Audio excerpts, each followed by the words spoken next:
고린도전서 14장. 여러분의 생명이 사랑에 달려있다는 듯이 온 힘을 다해 사랑의 삶을 추구하십시오. 하나님께서 여러분에게 주시는 선물을 열심히 구하십시오. 무엇보다도 하나님의 진리를 힘써 선포하십시오.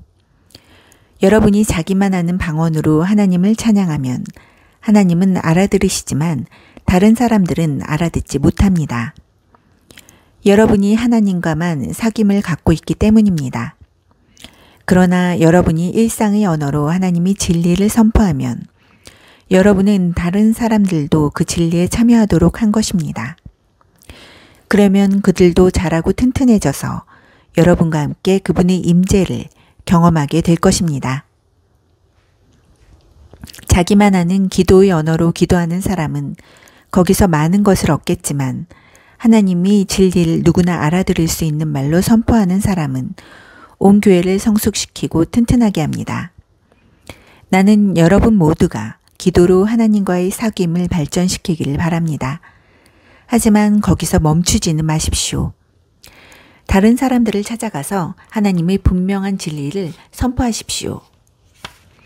여러분이 말하는 것을 모든 사람의 유익을 위해 통역해주는 사람이 없다면 비밀한 기도의 언어로 하나님이 임재를 경험하고 구하기보다는 모든 사람이 알아들을 수 있는 언어로 하나님을 아는 지식과 그분의 사랑에 접근할 수 있게 하는 것이 더 중요합니다. 친구 여러분, 생각해 보십시오. 내가 여러분에게 가서 하나님만 알아들으실 수 있는 말로 그분께 비밀히 기도한다면 여러분에게 무슨 유익이 있겠습니까? 내게 어떤 통찰이나 진리나 선포나 가르침이 있더라도 누구나 알아들을 수 있는 말로 전하지 않으면 여러분에게 무슨 도움이 되겠습니까? 가령 플루트나 하프 같은 악기들이 각각 독특한 음색으로 조화를 이루며 연주되지 않는다면 우리가 어떻게 선율을 알아듣고 음악을 즐기겠습니까?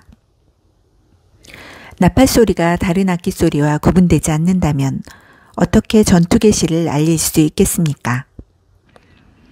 여러분이 아무도 알아듣지 못하게 말한다면 여러분의 입을 여는 것이 무슨 소용이 있겠습니까? 이 세상에는 수많은 언어가 있고 그 언어들은 저마다 누군가에게 뜻을 가지고 있습니다. 그러나 내가 그 언어를 알아듣지 못하면 그 언어는 내게 유익한 것이 아닙니다. 여러분의 경우도 다르지 않습니다. 여러분은 하나님이 하시는 일에는 열심히 참여하려고 하면서 어찌하여 교회 안의 모든 이들에게 도움이 되는 일에는 주의를 기울이지 않는 것입니까? 자기만 아는 기도의 언어로 기도할 때는 그 경험을 혼자서만 간직하지 마십시오. 다른 사람들을 그러한 사귐으로 이끄는 안목과 능력을 구하십시오. 내가 방언으로 기도하면 내 영은 기도하겠지만 내 이성은 할 일 없이 놀 것이고 지성도 그만큼 약화될 것입니다. 그러면 무엇이 해결책이겠습니까? 답은 너무나 간단합니다. 둘 다 하십시오. 나라면 영적으로 자유롭고 풍성하게 기도하면서 동시에 신중하고 주의 깊게 기도하겠습니다. 영으로도 찬양하고 지성으로도 찬양하겠습니다. 여러분이 아무도 알아듣지 못하는 기도의 언어로 축복한다면 교회에 갓 들어와 무슨 일인지 알지 못하는 사람은 언제 아멘 해야 할지 모를 것입니다. 여러분이 축복 기도는 더할 나위 없이 훌륭하겠지만 여러분은 그 사람을 아주 무시한 것이나 다름없습니다. 나는 우리에게 방언 기도라는 선물을 주셔서 그분을 찬양하게 하신 하나님께 감사를 드립니다. 그로 인해 우리는 그분과 놀라운 사귐을 갖게 되었습니다. 나는 여러분 가운데 누구보다도 방언 기도를 많이 합니다. 그러나 나는 사람들이 예배하러 모인 교회 안에 있을 때는 다른 사람들에게 횡설수설로 들릴 1마디 말을 하는 것보다 누구나 알아듣고 배울 수 있는 5마디 말을 하고 싶습니다. 아주 솔직히 말씀드리면 나는 여러분이 어린아이처럼 생각하는 것에 화가 납니다. 얼마나 더 있어야 여러분이 자라서 어른스럽게 생각하겠습니까? 어린아이처럼 악에 대해서는 잘 몰라도 괜찮습니다. 그런 경우에는 그저 안 돼 하고 말할 줄 알면 됩니다. 그러나 무언가에 대해 예 하고 말하려면 그 이상의 것이 필요합니다. 성숙하고 잘 훈련된 지성만이 여러분이 속임수에 빠지지 않도록 지켜줄 수 있습니다. 하나님께서 성경에 이렇게 말씀하셨습니다.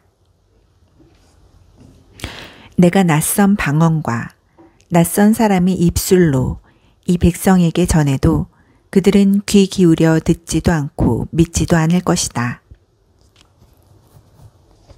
그러니 아무도 알아듣지 못하는 방언으로 말하는 것이 무슨 소용이 있겠습니까? 그것은 믿는 사람들에게 도움이 되지 않고 믿지 않는 사람들에게는 구경거리를 제공하여 그저 멍하니 바라보게 할 뿐입니다. 그러나 알아듣기 쉬운 말로 진리를 말하면 믿는 이들의 마음에 곧바로 다가갈 뿐 아니라 믿지 않는 이들에게도 거슬리지 않습니다. 여러분이 교회에 모여 있고 믿지 않는 사람들도 들어와 있는데 때마침 여러분이 알아들을 수 없는 방언으로 기도하고 있다면 그들이 듣다가 여러분이 미쳤다고 생각하고 서둘러 거기서 빠져나가지 않겠습니까? 그러나 믿지 않는 사람들 몇 명이 우연히 교회에 들어왔는데 여러분이 하나님의 진리를 알아듣기 쉽게 명확히 말하고 있다면 그들이 여러분의 말을 듣다가 진리를 접하고 자기 마음을 살피게 될 것입니다.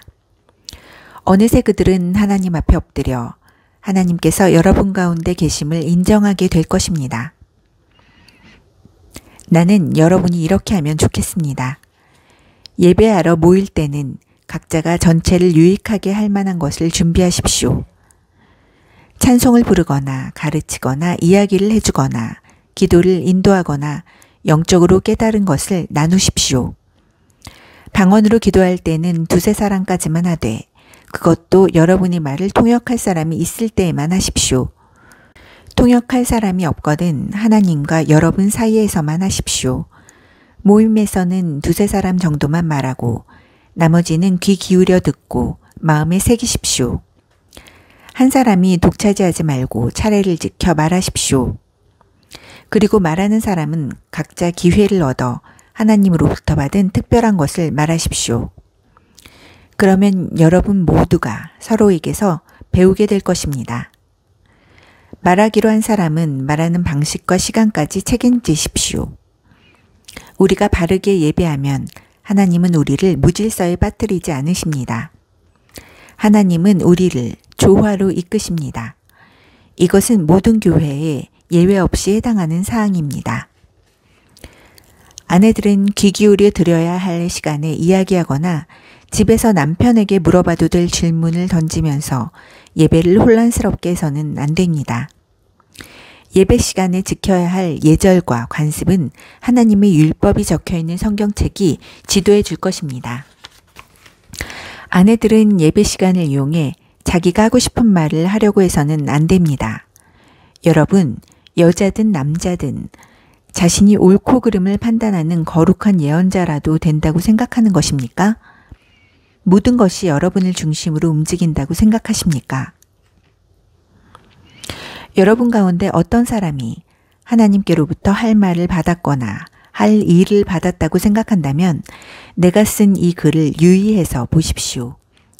이것이 주님이 바라시는 방식입니다. 여러분이 이 규칙들을 따르지 않겠다면 미안한 말이지만 하나님께서도 여러분을 쓰시지 않을 것입니다. 요약해서 세 가지를 말씀드립니다. 하나님이 진리를 전할 때는 진심으로 하십시오. 여러분이 알아듣지 못하는 방언으로 사람들이 기도한다고 해서 그들에게 가타부타 말하지 마십시오. 무슨 일을 하든지 예의 바르고 사려 깊게 하십시오.